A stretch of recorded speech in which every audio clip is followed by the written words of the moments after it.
बोले एक नया कीबोर्ड दिला दो, मेरा तो मन करता है उनको मातृदेवो भव, पितृदेवो भव, आचार्य देवो भव, अतिथि देवो भव। मतलब अपने माता को, पिता को, गुरु को, मेहमानों को भगवान समझो। ऐसा मैं नहीं, हमारे उपनिषद कहते हैं। भगवान, ये ऊपी ऊपा जो भी है, ये कभी मॉम डैड से मिले नहीं लगते। They are the opposite of God. You mean devil? क्योंकि कभी गॉड से कुछ भी मांगो ना तो वो कभी ना कभी तो दे ही देते हैं, लेकिन इन दोनों से कभी कुछ मांगो तो no, don't no, not no, यही बोलते रहते हैं। गरुड़ पुराण हमारे 18 महापुराणों में से एक। तुम्हें पता है कि एल्डर्स को डिसरिस्पेक्ट करने के लिए हमारे गरुड़ पुराण में अलग से क्या पनिशमेंट है? Kaal Sutram, they will make you run around in unbearable heat till you drop exhausted.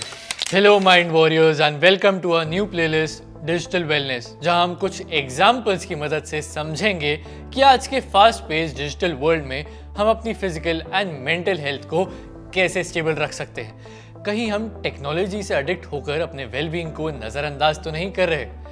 आओ आज साथ मिलकर डिस्कस करें। Are you ready? Let's go. आज का टॉपिक है impact of digital technology on parent child relationship. ये पढ़ो, जोर से पढ़ो। चित्रदुर्गा में एक 14 साल के लड़के को जेल हुई क्योंकि उसके फादर ने उससे मोबाइल छीन लिया। इस पर लड़के को क्यों जेल हुई? उसके फादर को होनी चाहिए थी। आधी इंफॉर्मेशन मत लो, पूरा पढ़ो। वो मोबाइल पर शूटर गेम खेल रहा था। जब उसके फादर ने उससे मोबाइल छीन लिया, the boy lost his temper and got violent with his father. 14 साल के लड़के ने घर के फर्नीचर को गुस्से में आके तोड़ दिया क्योंकि उसकी मम्मी ने उसका मोबाइल ले लिया था। And he was put in a juvenile home for rehabilitation and therapy. तुम 9 साल के हो और अभी जो तुमने किया, तुम्हें नहीं लगता कि अगर ये एटीट्यूड अभी ठीक नहीं किया तो बाद में काल सूत्रम ही मिलने वाला है? हाँ, मे बी, लेकिन इसका मतलब ये तो नहीं ना कि सारे बच्चे ऐसे ही करेंगे। ऑफ कोर्स सब ऐसा नहीं करेंगे, लेकिन डिजिटल एडिक्शन इतना डेंजरस होता जा रहा है कि हम अपने बड़ों की रिस्पेक्ट करना भूल रहे हैं। हम भूल रहे हैं that they are the reason for our existence. वो हमारे लिए कितने सैक्रिफाइसेस करते हैं so that we have a good life. और हम क्या कर रहे हैं? सिर्फ एक मोबाइल छिन जाने पर या नया कीबोर्ड ना मिलने पर उनको डिसरिस्पेक्ट कर रहे हैं। Is this attitude right? Of course नहीं, लेकिन मॉम डैड भी तो सारा दिन घर पर नहीं होते। वो भी तो अपने मोबाइल पर लगे रहते हैं। वो फ़ोन और लैपटॉप पर इसलिए रहते हैं क्योंकि उनकी वर्क, सोशल और फैमिली कमिटमेंट्स होती हैं। लेकिन इसका मतलब ये तो नहीं that we disrespect them. Vishwapati is so पुराना name, like Ganpati. Ganpati, good you mentioned about him.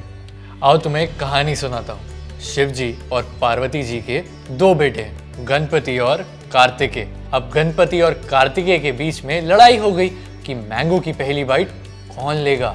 As parent Shiv जी ने कहा कि पहली बाइट तो सिर्फ उसको मिलेगी जो दुनिया के 3 पूरे चक्कर लगाकर पहले यहाँ पहुंचेगा। ये सुनकर गणपति घबरा गए। So when the race started, Kartikeya तो फर से फुर हो गए और गणपति अपने चूहे पर बैठे अपने पेरेंट्स के पास गए, नमस्कार में हाथ जोड़े और बोले, मॉम डैड, आप ही मेरी दुनिया है। Nothing is more than you two to me. Then he started taking rounds around them. By the time he completed the 3rd round, Kartikeya returned and he was very happy to see that Ganpati had not even left. तो जब शिवजी ने declare किया कि mango तो गणपति को मिलेगा, तो Kartikeya was shocked. Parents made him understand that they were only testing the brothers. Ganpati won because he understood that his parents, who were responsible for his existence, are his world. With them, he is safe and loved. This is what they wanted them to learn. Kartikeya then humbly bowed to his parents and accepted his defeat gracefully. समझे विश्वापति? भाई यार, please be for बिस्सो। चलो तो अब you know why digital addiction cannot make us disrespect our parents, right? Sure, लेकिन हम कर क्या सकते हैं? कहानी में गणपति जी ने क्या किया था? Self awareness. No one is a better guide than our own inner voice. बिल्कुल वैसे ही all children should know that anger is not doing any good to them and the source is their addiction to technology. So first, they should very consciously set time of not more than 30 to 45 minutes in a day to do their digital activities. This is very important as at an average children are spending 3 hours, which also extends to 6 hours a day. Keep a strict vigil on themselves and volunteer to set house rules in confidence with their parents and family about no device during meals. This should be dedicated to family sharing and bonding. Instead of wasting alone time on digital platforms, every weekend plan family outings with parents or learn household chores. Spend time with grandparents, listen to their stories of life, go out for nature camps. Enroll yourself in learning new skills. Cooking, dancing, singing, taekwondo, sculpting. Start your own book clubs and meetups with friends and make new friends, where you do some social activities like book reading, creative writing. Very important and integral. Invest time in doing social activities of empowering underprivileged children. Set time for meditation and reading of our scriptures. Educate yourself to become brighter. Interesting है, लेकिन इतना कुछ एक साथ तो नहीं हो सकता, और अगर बीच में फिसल गए तो फ्रेंड्स कब काम आएंगे? पहले तो अपने फ्रेंड्स ऐसे बनाओ जो डिजिटल डिटॉक्स करना चाहते हैं. हो सके तो उनको भी समझाओ कि ये किस लिए जरूरी है. And then become each other's monitor. और अगर ये भी ना हो पाया तो काउंसलर जिंदाबाद. बट रिमेंबर, काउंसलर आपको सही रास्ता दिखा सकता है, लेकिन उस रास्ते पर चलना तो आप ही को है.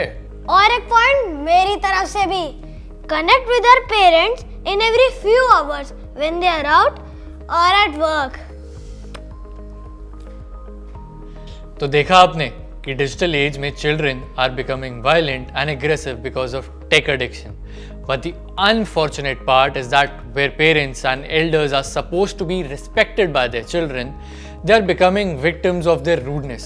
Many times, parents complain of losing control over their children, जिसकी वजह से they are not able to set any rules and guidelines for restricting the use of devices. As I say, the real solution is self-awareness. What say, Biswapati? Mom, आप भाई को बोलो ना मुझे भी या बिस्सू बुलाए. So my dear mind warriors, I hope आज के इस वीडियो से आपने भी काफी कुछ सीखा होगा. क्या आपने इस सीरीज के सारे वीडियोस देख लिए? नहीं? तो जाइए देखिए. ये वीडियो आपको कैसा लगा हमें कमेंट सेक्शन में ज़रूर बताना. और अगर आपने कुछ और इंटरेस्टिंग बातें सुनी हैं या पढ़ी हैं तो हमारे साथ शेयर करना ना भूलें. We'll meet you next time right here. Mind Wars की एक नई प्लेलिस्ट के साथ. Until then, don't forget to subscribe to our Mind Wars YouTube channel और साथ ही डाउनलोड कीजिए Mind Wars ऐप एंड खेलिए ढेर सारे इंटरेस्टिंग क्विजेस. Mind Wars, खेलो सीखो बनो स्मार्ट.